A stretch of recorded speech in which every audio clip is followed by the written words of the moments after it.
Okay, welcome back, everybody. We've not had any online meetings for a little while. We've had a number of in-person conferences, which has been fantastic, seeing a number of folk in the meeting in person. In case you are keen on further forthcoming opportunities for that, I'm going to quickly share my internet browser and mention a couple of things. So we've got coming up in July here in Reading, the 9th Math Sport International Conference, in person here in Reading, featuring Stefan Szymanski, one of the keynote speakers, as well as Lotte Branson from Leuven. This is an in-person event. Please do get in touch if you're keen on coming. That's one in-person event. There's another in-person event coming up in Helsinki. You'll be familiar with the ESEA conference taking place 24th to 26th of August in Helsinki. We're also planning here in Reading to have our second Reading Football Economics Workshop on December the 13th and 14th to coincide with the semi-finals of the World Cup in Qatar. And then a final administrative notice you will hopefully have seen in your various feeds of information, the emergence of a new sport economics journal, the Sports Economics Review. Editors-in-chief are Alex Krumer and Stefan Szymanski, who both may or may not be in the audience today for this talk. But there's a bit of admin and more chances to meet up in person in the coming months. I don't want to take any much more time of Mario's for his talk. Mario is going to present, and let me see if I can find Mario's title is "Can Barely Winning Lead to Losing Evidence for a Substantial Gender Gap in Psychological Momentum." Mario, take away your talk. All right, I will try to share my screen now.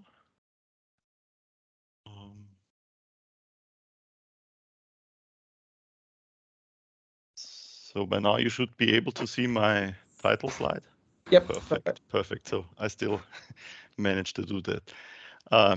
So thank you for the introduction. And before starting off, I have to really express my thanks to being able or being invited now, I guess, the third time here for this great format. And yeah, I hope to kick off another great series of these Roses Talks, and it would be brilliant actually to see this continue after this pandemic has hopefully gone away completely.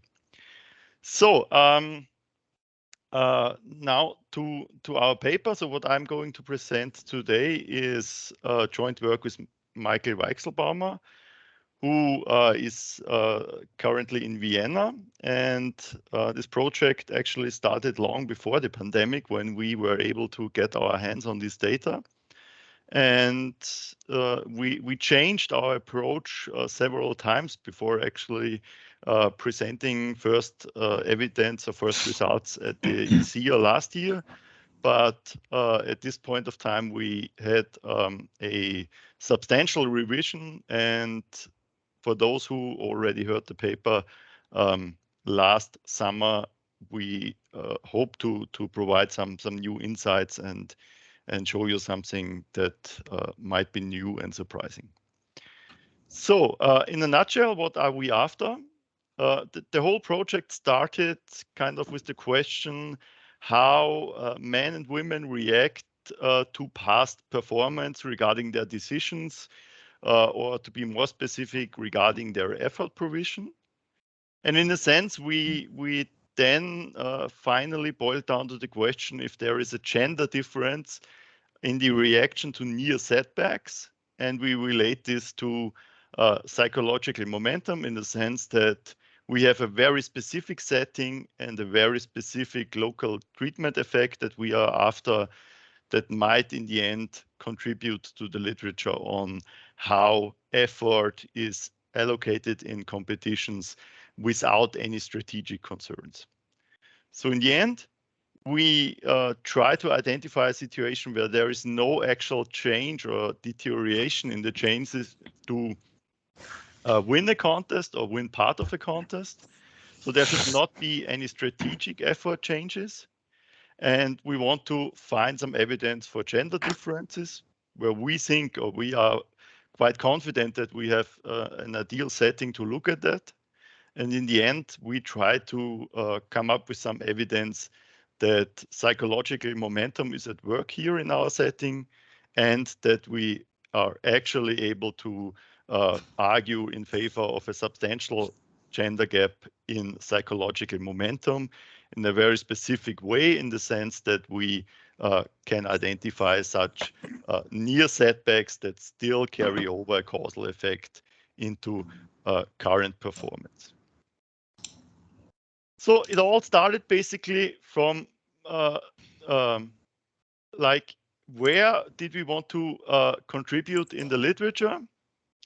And the literature on strategic effort decisions in competitions or in competitive settings and environments is quite developed. So there is a literature out there where the decisions of agents reacting to changes in win probability or intermediate scores, or however you want to call that, investigated theoretically or empirically, and people put out a lot of evidence showing that agents make their decisions according to intermediate performance feedback, where whether it's a competition within salesmen, whether it's a competition between shops, whether it's in sports competitions, you always observe some sort of strategic effort allocation within these competitions. If there is a sequence of sub-competitions and you get feedback on the intermediate score.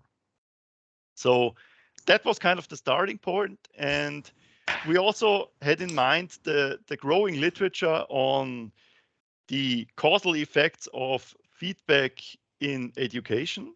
So if you provide male and female students with feedback on how they actually did, for example, during the semester or during a certain course or class, whatever, then typically scholars find that whoever gets this information reacts to this information in terms of future performance. And typically this is related to making also effort decisions based on what happened in the past.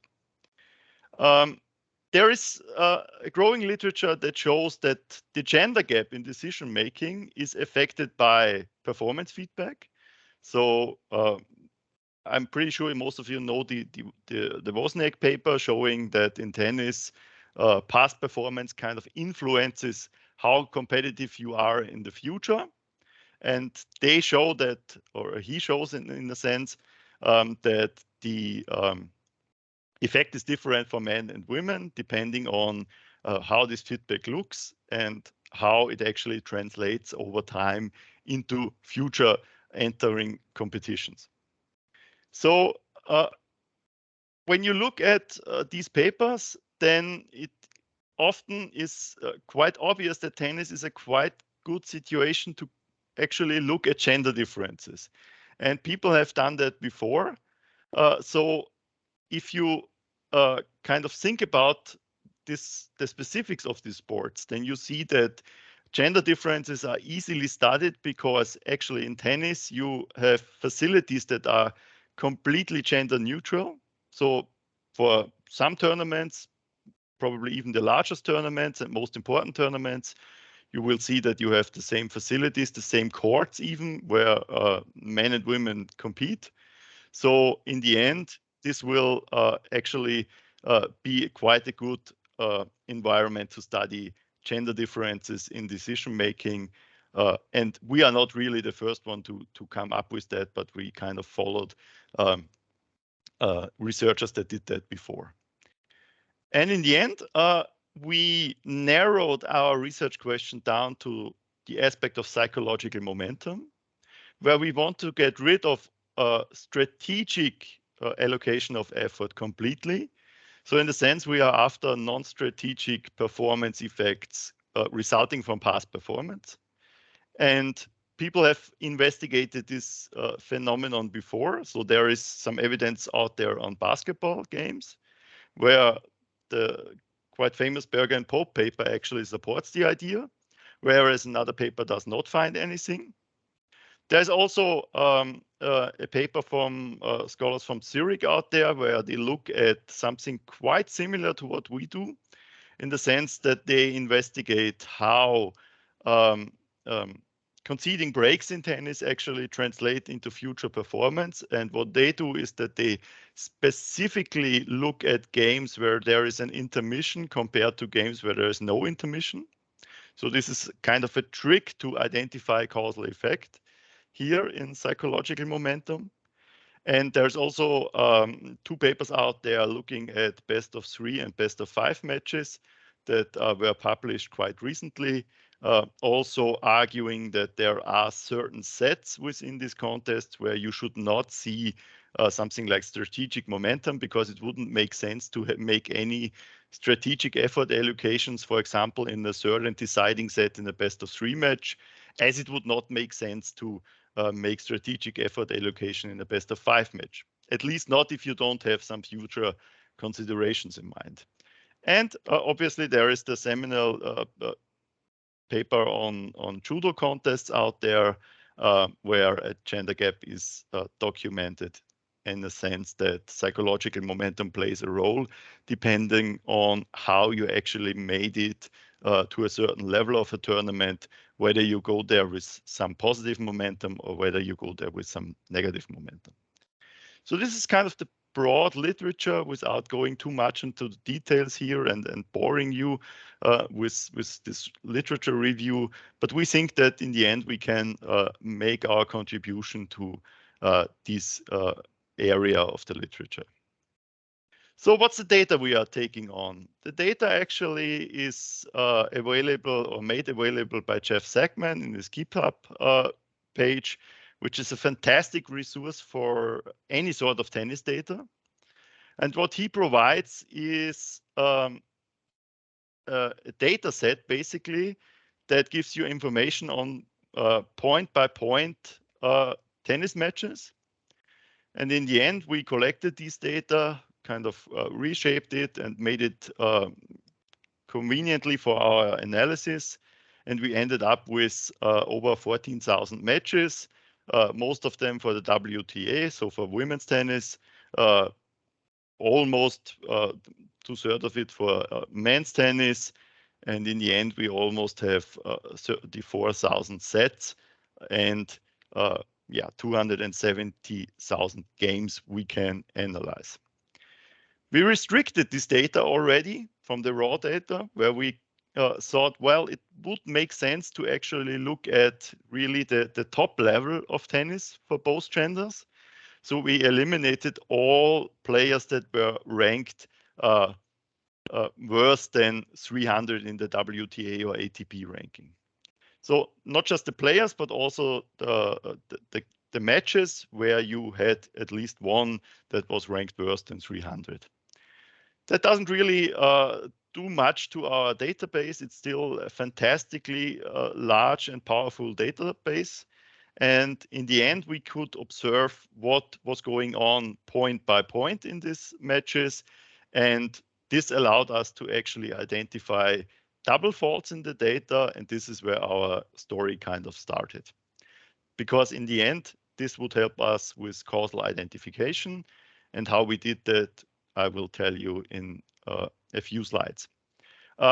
It's important to note that we only have best of 3 matches, meaning that we are unable to use Grand Slam matches for men. So all the ATP Grand Slam matches are excluded.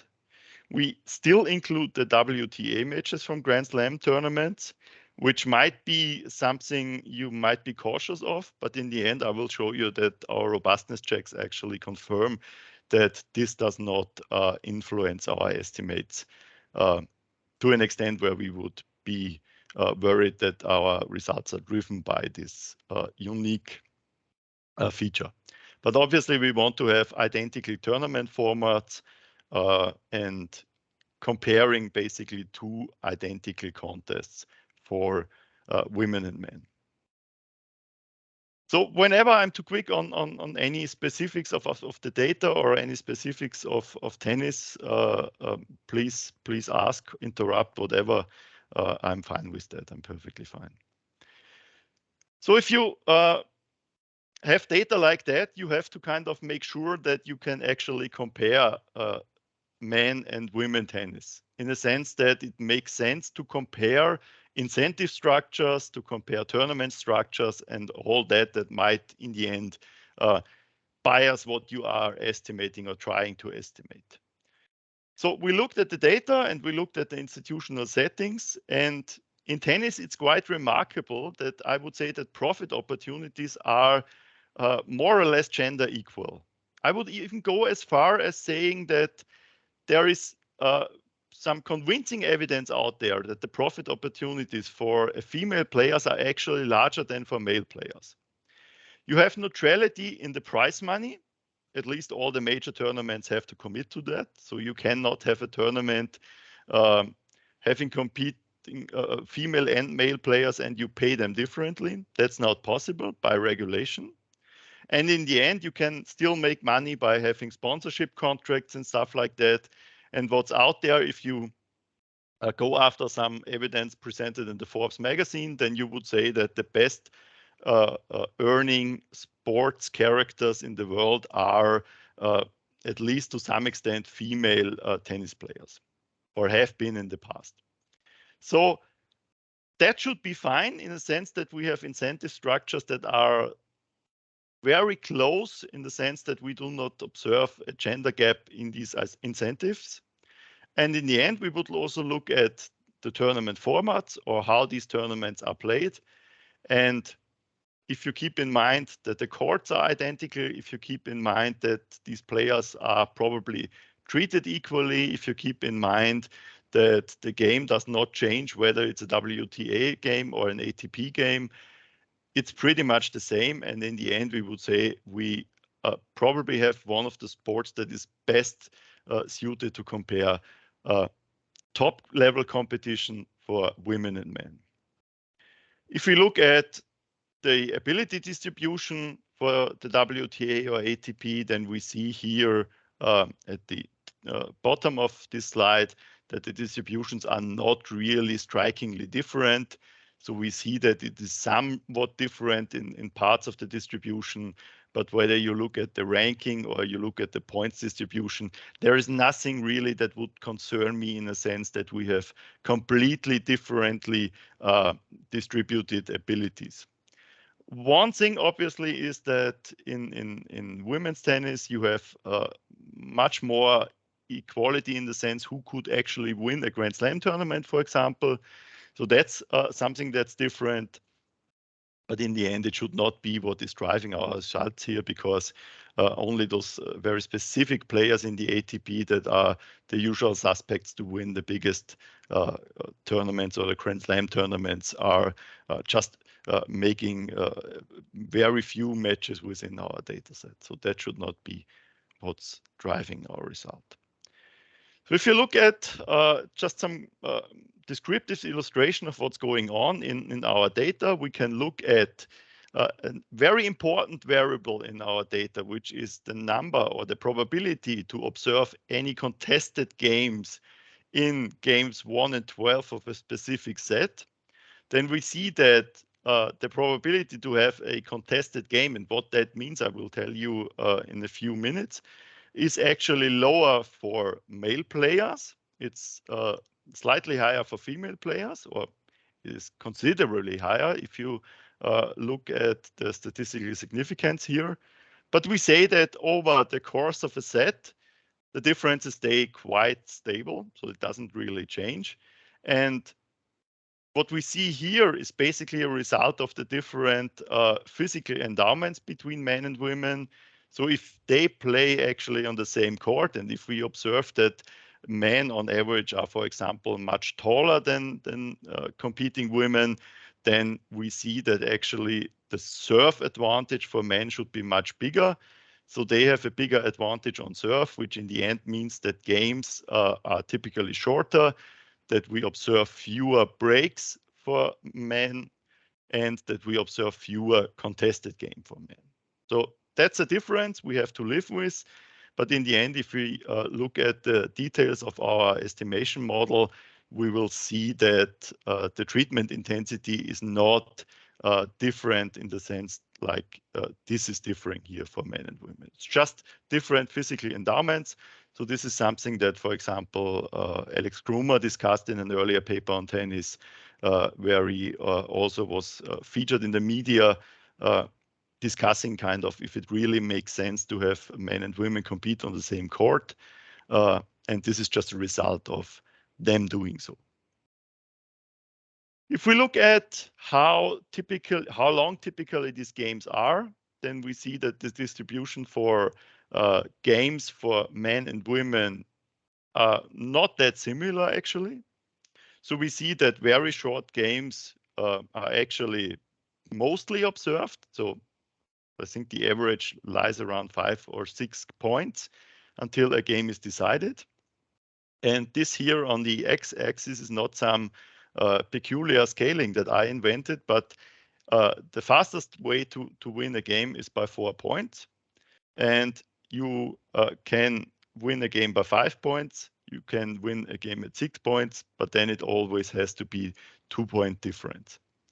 So we see that most of the games are decided basically already after 10 or 12 points.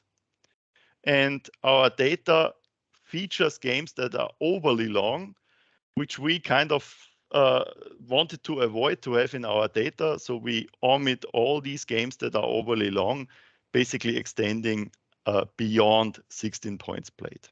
So I will deal with this in the robustness section again. But the idea behind this is that we don't want to have those overly long games because this could have physical implications that we don't want to deal with in our estimation strategy. So that's why we do this here. This is not some sort of data manipulation that we need to get our result, as I will show in the robustness, but it's just a cautionary step here to get rid of games that are so rare that they are really not any factor in the distribution here. So it's kind of, what do we do in terms of our econometric approach? In the end, we kind of want to identify the effect of past performance on current performance, in the sense that we want to estimate the probability of observing any break in game T of facing a contested game in T-1. And we always want to identify this effect from the perspective of the player who is actually on return in game T. So this means in the previous game, this player has been on serve. So he was surfing, she was surfing. And we want to see the effect of having difficulties to hold serve in the previous game on the probability to actually score a break in the currently observed game. And what we do is use a two-stage least square model and rely on an instrumental variable strategy where we want to identify the effect of this contested game shifted by the external shock of our instrumental variable, which we rely on double faults identifier in our data, controlling for player or returner fixed effects here in this setting, opponent fixed effects, game score indicators, and a series of control variables telling us where in this game we actually are. So how does our instrumental variable look? Our instrumental variable is basically a binary variable indicating whether you had a double fault in the previous game where you were actually on serve. Meaning that we only look at the first 3 points. Why 3 points? We look at 3 points because you cannot win any serve game in just 3 points. So this means that whatever double fault we have in there has never been a deciding double fault. So you would not have lost any serve game due to the double faults that are here counted in our instrumental variable. So our instrumental variable is 1 if you have at least one double fault during the first 3 points played in the past game t-1, and it is 0 if you did not have a double fault in one of these 3 points. So this is our instrumental variable.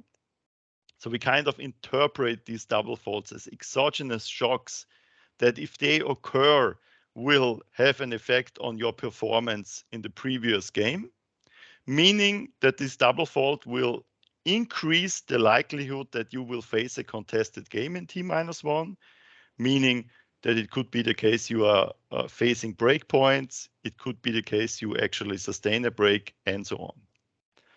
We have some critical assumptions here, mainly that double faults are random events. And we had a longer discussion at the ECIA already. I hope I was able to kind of refocus and get more to the point why we actually think that this is the case.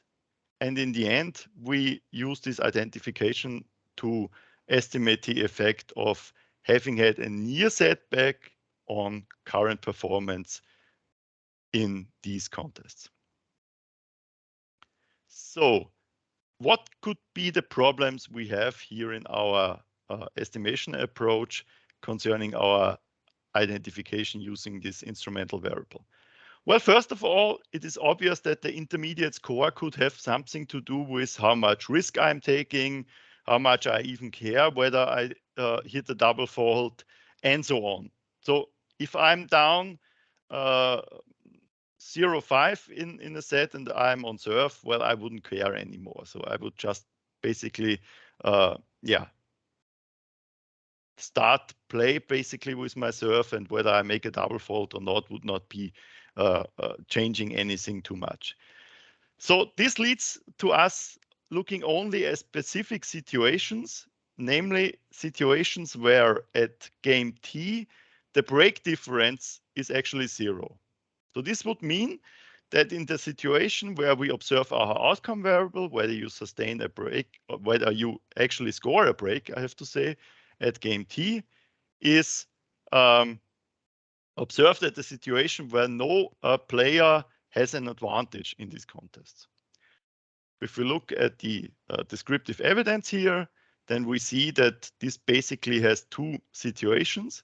It could be where I'm the front runner in terms of serving. In the end, this would mean that the score difference would be actually 0. Or it could be that I'm the one who is second to serve in these sets, which would mean that I'm 1 down in the break score, not in the break score, sorry, but in the game score, but there would not be a difference in terms of games. And if you look at this, then our instrumental variable for women and men in these tennis matches is actually not statistically different. It's larger for women. They make more double faults, which is again a result of the physical endowments and the same courts and the specifics of the courts. And for men, it's the same, but only on a slightly lower level. So you would not see a difference in terms of your propensity to make a double fault resulting from the fact that you actually have to catch up in terms of the intermediate score. But we would certainly see a difference if you're already down 1, 2, or even 3 breaks in a set. This would actually, or most definitely have an effect on the probability to have a double fault or not. So this is the first thing we do to make sure to not have any problems here in our identification strategy. The next thing is that we could observe that contested games and double faults might actually be more likely in later games or when the game progresses. Meaning that you could see that both players are actually tiring, but it could be that the server advantage could be diminishing in the sense that it could be the fact that the server suffers more from this tiring effect. So we would be concerned because then this could drive our results if actually contested games, if breaks and double faults are all more likely as the game progresses. But if we look at the evidence presented here, then we see that the propensity to observe a break from the very first game in each match to those few last games in the match. So I pooled here all the games 30 and later, with a maximum of 36, obviously, in a 3-set match. You see that the probability to observe a break here stays remarkably constant. So these players might tire, they might get tired, maybe they lose precision, maybe they lose power of their serve, but it's not really asymmetric in the sense that you would see in the end more breaks, because it's not only the server who gets more tired, but also the player who receives or returns. So we also think that this is not much of a concern. Then we thought about the fact that double faults might actually have a carryover effect, in the sense that if you make one double fault, you might be so aggravated, you might be so angry about having made such a mistake, that this also increases the probability to make future mistakes. So those of you who actually play tennis might have in mind that this is some typical effect when you play tennis. You still think about mistakes you made in the past, and this affects current or future performance. So this might be something you observe, but it could also be that it is not past double faults that are predicting future double faults, but it could also be that past double faults have a direct effect on the future points you make. So let's look at this. What we did here is we regressed whether you had a double fault at the very first point or at the second point or both, whether you make a double fault at point 2, point 3, or you have this combined effect. And what we see is that double faults in the past do not really carry over into future double faults, at least not for these 3 points that we need for our identification strategy. So we have some significant effect here for men, but first of all, this is very small. So this coefficient is really so small that we would say it's not really economically significant. And on the other hand, it's negative. So it's not the case that you make a double fault at the first point and you're more likely to make a double fault at the second point, but it's also the other way around. So you might even consider to be a little bit more careful on the second point. So we conclude from this that there is no serial correlation of double faults within the horizon of points where we want to look at these double faults. And the second thing, even more convincing, we think, is that having double faults during the first 3 points does not predict whether you make subsequent points, whether you win subsequent points in the games observed. So for women, we see that there is actually some effect, but it's only carrying up until 0.5. If we look at further points, the estimated coefficient is insignificant and close to 0. Wouldn't make sense to go any further here because it's quite rare to observe these long games, but you see that there is no long-lasting effect that would carry over into later points of the observed game in the past, but definitely not into the next game. And for men, we don't estimate any significant correlations here. So we kind of conclude that having a double fault during the first 3 points does not have a lasting effect that would concern us on future performance. So it's kind of evidence that it is not true what might be common wisdom among hobby players, that having a mistake would linger and carry over into future performance, which would actually be obviously a great threat to our exclusion restriction here in our model. And finally, we were concerned that increasing importance to perform might have something to do with double faults, but also then how large the probability or the propensity is to observe a break. In the end, for example, you could see that you are very close to the finish of to the deciding games of a set, which in the end could define or affect your risk taking. You could take more risk and adapt speed or placement of your serve. And in the end, this might be something that might be correlated with whether you observe a break or not. And if we look at what is actually in the data, we see that the number of double faults or our instrumental variable stays very constant over the course of the game. We look at only games 1 to 11 because these are the games where our instrumental variable is defined. And we see that although these are the games where actually the set is definitely decided, the number of double faults does not go up or go down. It stays remarkably constant.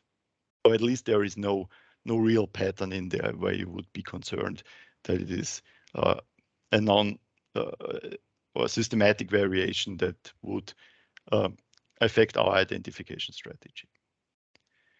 So these are the major concerns. I hope it answers probably what you had in mind. If not, I would be happy to hear your concerns. But let me continue to show further evidence why we think it's not really a bad strategy to approach this estimation like we did. If we look at the distribution of double faults during the first 3 points and all possible combinations, we see that most of the cases actually here have only one double fault during the first 3 points, and combinations are extremely rare. And not only combinations are extremely rare, but double faults themselves are rare events in the sense that you observe very few double faults actually that will be counted in our instrumental variable. And this and all the evidence I showed you before led us to the conclusion that double faults under these circumstances in this selected sample of games are actually random shocks to the probability of having a contested game or even losing serve. And this is the variation that we are carrying over to identify our causal effect. So these are some descriptive statistics here. Most of them are quite boring and not providing too many insights here. The only thing I want to point out is that obviously the probability of a break or a contested game for men and women is substantially different. This is what we looked at before. So this is the result of the smaller advantage of the service for women. All the other variables are statistically different, but the differences are so small that you wouldn't be concerned with. Also, if you look at the age, it's somewhat different, but not really something that we would be too concerned with. And the same is the case if you look at the double faults that we are counting and the instrumental variable, where we see that double faults are much more likely, or at least considerably more likely for women's tennis. So let's just jump to the results. And what we have here are our main results tabulated for men's tennis. So what first here you see in column 1 is the plain OLS estimate. We would not really trust these estimates, as these OLS estimates are typically biased by some factors that we cannot observe. For example, it could be that you had a contested game in T-1 because you are just in bad shape, or you have some sort of injury, or you are not able to focus anymore. So you could see some shift in relative ability within the match that you would not be able to observe in the data, or where you cannot control for because there is no statistic for that. So it's not surprising that having had a contested game also decreases success in the current game. So this is nothing that would surprise us.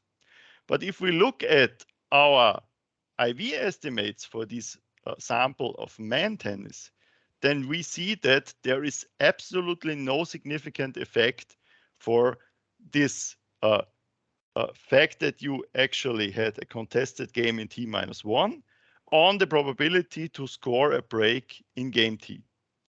And what do we do here? our main estimate here is basically having a contested game, meaning that you exceed the median length of a service game in the past game, meaning that it took at least 8 points or longer to win this game.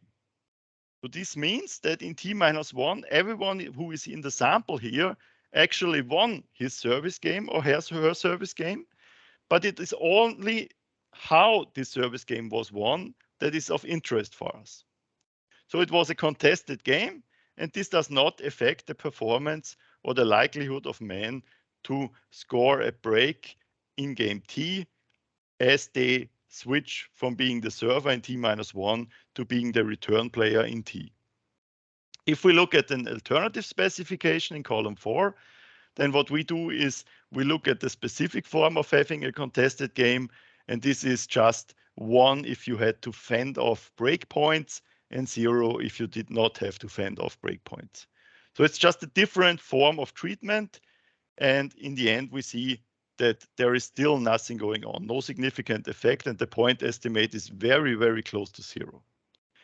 An alternative specification here uses the length of the game, T-1, so we don't use this binary explanatory variable, but we use just the count of points in T-1 from a minimum of 4 to a maximum of 16. You remember where we made the cutoff.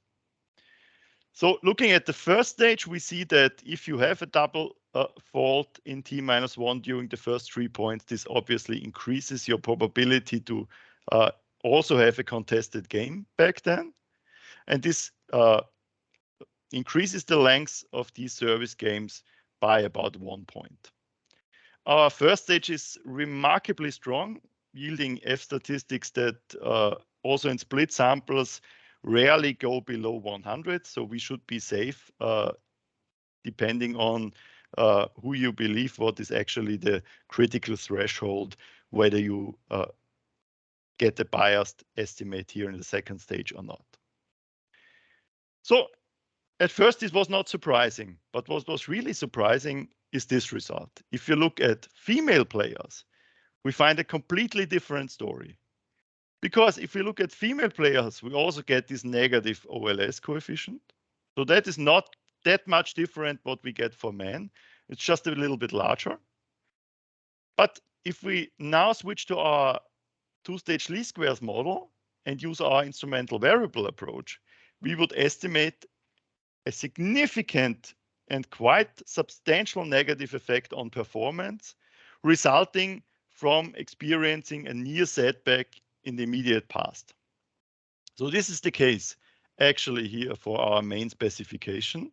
So having faced a contested game in T-1, meaning that you needed more than 8 points to actually win this game and hold serve, we see an even stronger effect here when you had to fend off successfully breakpoints. And we also see a continuous effect if we look at game lengths when we don't have this binary explanatory variable. So this was really, really surprising that there was such a strong and really pronounced gender difference in how we estimate here this local average treatment effect of past success or the way you had success in the past on current success. If you look at the first stage, how our model kind of does in terms of diagnostics, we would see that the first stage coefficients are not that much different for those of men. I mean, they somewhat in size, but I would argue that most of them might not be statistically significant. And our first stage is also equally strong, also having F statistics that are well beyond what we would call critical thresholds, arguing in favor of a very strong instrument being able to identify this causal effect here.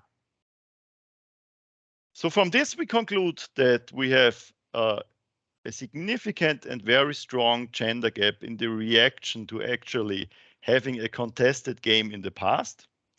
And we conclude from this that this has to be psychological momentum, because remember, everyone who is in the sample here actually won the past game. So there is no difference in the score. Both actually had success in holding serve, and the intermediate score did not change at all. So the win probability should not be affected. So there should not be some strategic adaptation of effort along this contest, but it can only be the effect of psychological momentum that actually your performance in the current game suffers by having some sort of bad performance in the past. For men, this is not the case. So since we have such a rich data set, we wanted to dig deeper and kind of identify what might be some of the driving factors for our effects that we are estimating. So at this point, we cannot really tell whether it's actually the player returning in game T or whether it's the player surfing in game T who is responsible for the effect, because it could also be that the player surfing in T might be disappointed that he actually was not able to score the break in the past. So you could explain this story from both viewpoints. But the results that I'm showing you here actually argue that it might really be the returner who has just avoided to concede a break in the past that might be responsible for this effect. Because what we see here is that in women's tennis, the effect that we estimate seems to be driven by women that are actually underdogs. So in terms of relative ability, one setting the odds, for example, for this match would score them as an underdog. And these are the players that are then less likely to score the break in game T, based on the fact that they were just barely able to hold serve in the past. And this would not make sense if it was really coming from the player on serve in game T, but because there would not be any incentive to actually adjust effort there. Not even if you tell the story in the behavioral aspect, like with this psychological momentum, because you are in a situation where you basically had a chance to score a break, and this should even give you a confidence boost if you are not expected to score a break during any stage of the match because you are the underdog anyway. So this is some evidence why we think the effect might be coming from the player returning in game T. So again, no effect for male players.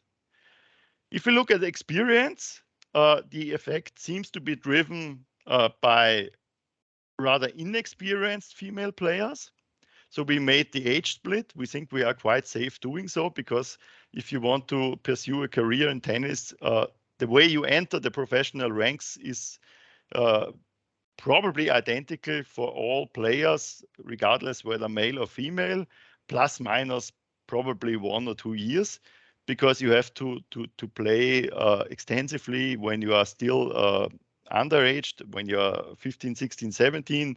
And then most of these players enter the professional ranks when they are 18, 19, 20, something like that. But the experience is more or less the same for all of them. And we see that the effect is driven by those inexperienced female players. What's kind of surprising is that there is a borderline significant effect, which is positive for male players that are actually experienced. So it seems to be the case, if these guys were able to just barely make it in the past game, this might actually be a confidence boost for them in the current game, and they might have this positive psychological momentum that they carry over. We also looked at absolute ability, which is easy using the information we get from the WTA and the ATP ranking. And if we look at this effect heterogeneity, then we see that the low ability female players are those driving this effect. And this is kind of fitting to what we heard in terms of relative ability, because these two measures or these two sample splits have to be correlating to a considerable extent. And finally, what we also did is we looked at intermediate score. So this is one of the approaches that was previously out there in the literature, where people tried to identify situations where there was no real option to observe strategic momentum effects and to interpret any effects that they would find as obviously then psychological momentum.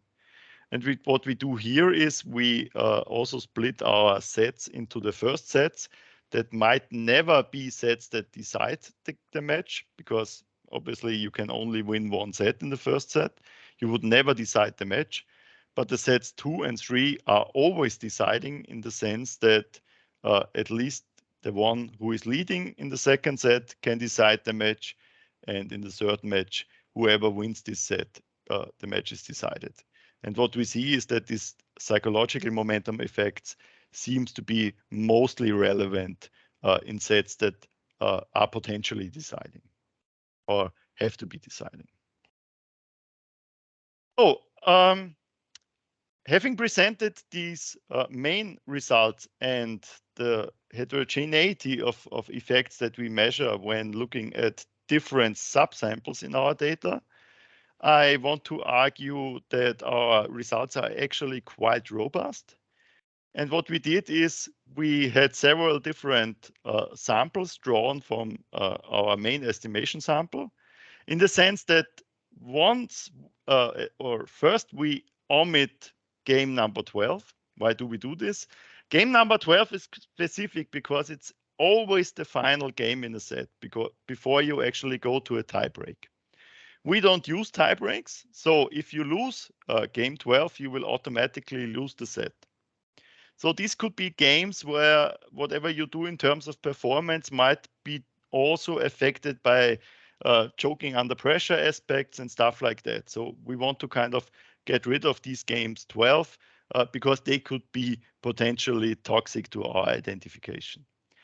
We also want to include overly long games, just to highlight that our strategy to look at games only up until a duration of 16 points is not driving our results. We also want to exclude Grand Slam tournaments, because you could argue that for the WTA for women, we have these high-profile tournaments in the data, but we don't have them for men. So it could be that this is responsible for our outcome, as we have price structures for women in there that are substantially larger than those for men. And we only want to look at main draws instead of also including qualification matches. And we also want to vary the treatment intensity. And what we did is tabulated here. So whatever we do in terms of these robustness checks, our result stays remarkably consistent. So there's not much change in there. Our first stage is still working. Everything seems to be confirming what we get in our main results.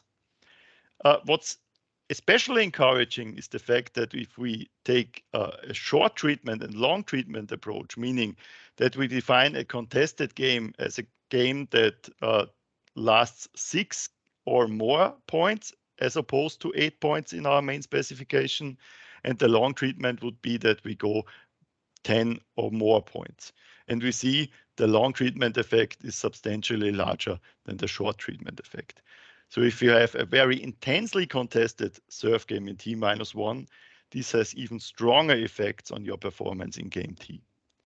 So this coefficient here might be a little bit upward biased, because these are really, really, really rare events. So the first stage could inflate what we get in the second stage here, but still the direction is very much fitting to what we would expect in the end. And what's also encouraging is that if we look at these variations for men, there is simply no effect, and it's not even close to being significant and insignificant due to small samples. It's always basically 0 that you are estimating here, which is a common problem for IV estimates. Is rarely the case, actually, that you get precise 0 estimates. So this first robustness check kind of works nicely and confirms what we get. We also look at alternative specifications, as you typically do when you specify models and look at whether some sort of controls are driving our results. And we look at the women sample and find that regardless of what we do in the model, the estimate is always within the same ballpark and always consistently negative and significant. For men, it's always consistently basically 0. So our main results are confirmed in terms of what we do here in our robustness check analysis. So let's wrap up and conclude.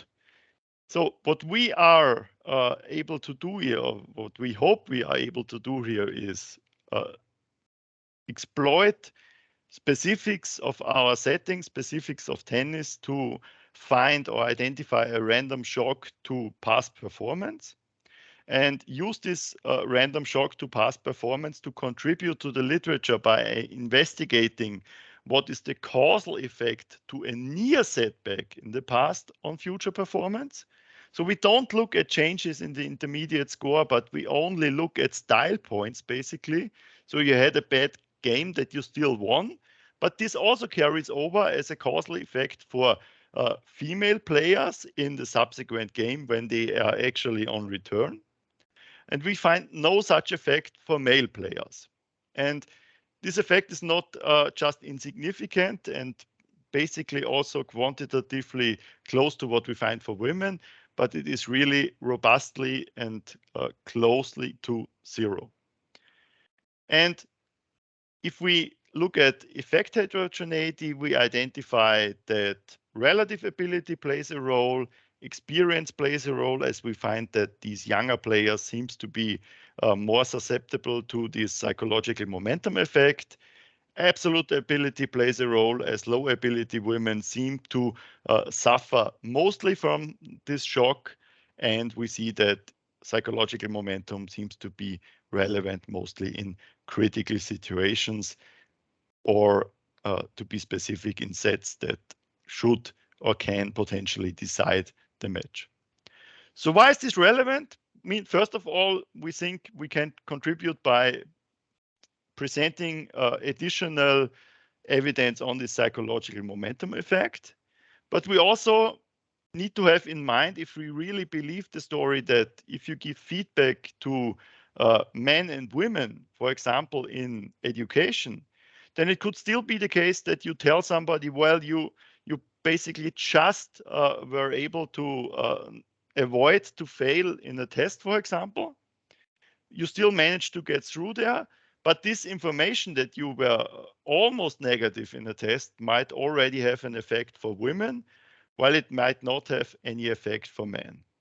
And there is some evidence out there in the literature on this feedback in an educational setting, that there are actually gender differences out there. So it could be that this has to do with that, in the sense that psychological momentum plays a significant role here.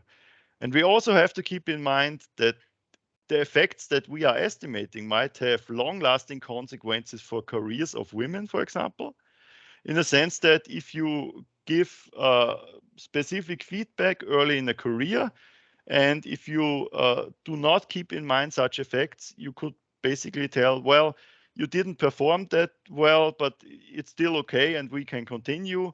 But this could already trigger an effect that you don't want to have. And this could be an effect that is long-lasting and kind of self-perpetuating and enforcing over careers, as colleagues have documented in other studies. So that's basically it.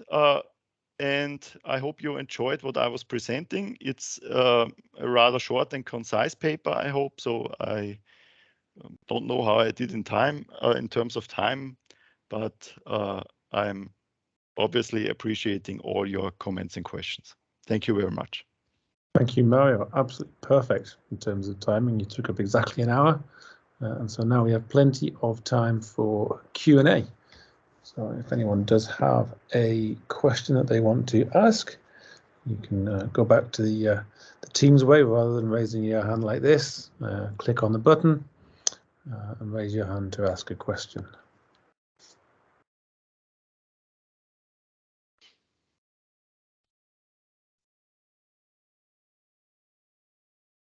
Bernd has his hand up. Go ahead, Bernd. Thank you very much, Mario, for this interesting presentation. I'd like to come back to one of your early remarks. You said that prize money for men and women is comparable, but you are excluding 5-set matches. That means you exclude the Grand Slam tournaments where the prize money is identical. Yes. But below the top tier, prize money differs significantly for men and women.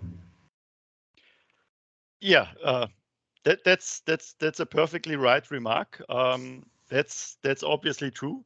I mean, there are some tournaments out there where men and women compete simultaneously. So I think currently it is the case. I think Nottingham is such a tournament, for example, or some of the ATP WTA 1000 series are tournaments where they compete at the same time in the same venue. So those are tournaments where you have identical prize money, but in the other tournaments, it differs. It differs substantially, and you have women's tournaments with low prize money that would push the mean below what we would get for men. That's why we were concerned about the inclusion of the Grand Slam matches, and we think that our robustness check kind of confirms this. And on the other hand, we kind of try to document this in our paper. If you are a female tennis player, you are very much likely to be listed in the Forbes list of top 100 earning sports characters in the world. And if you are a male player, then it's highly unlikely if you are not one of the top 2 or 3 players. So this might outweigh some of these effects, but you're perfectly right that there are institutional differences still in there. Yeah.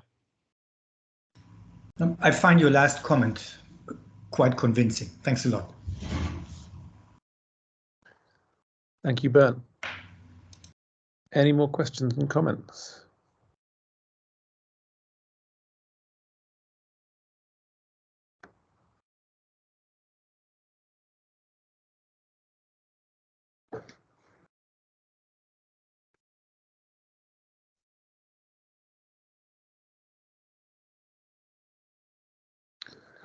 I think it suggests that you maybe have counted all possible questions with the depth of your robustness checks and the. I'm sure I haven't. The detail of your data. I mean, it's a fascinating data set that you've got. Yeah, it's amazing what these guys is putting forward, and it has slowed down somewhat in the past because he used to update point by point data on Grand Slam tournaments, also including stuff like serve speed and other indicators, but he seems to be busy to update this frequently now.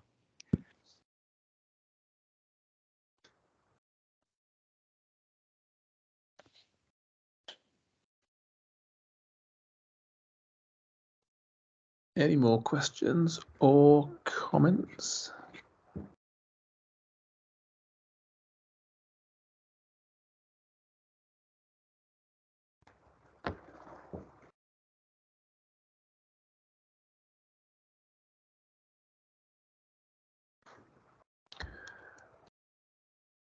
Okay, well, you're able to contact Mario. You can see his working paper on SSRN linked up. You can find it on Ideas as well, so it's out there. Please do follow him up with comments if you have them on his paper. So thank you very much, Mario, for that. We're now back meeting on a reasonably weekly basis between now and the ESEA conference in August.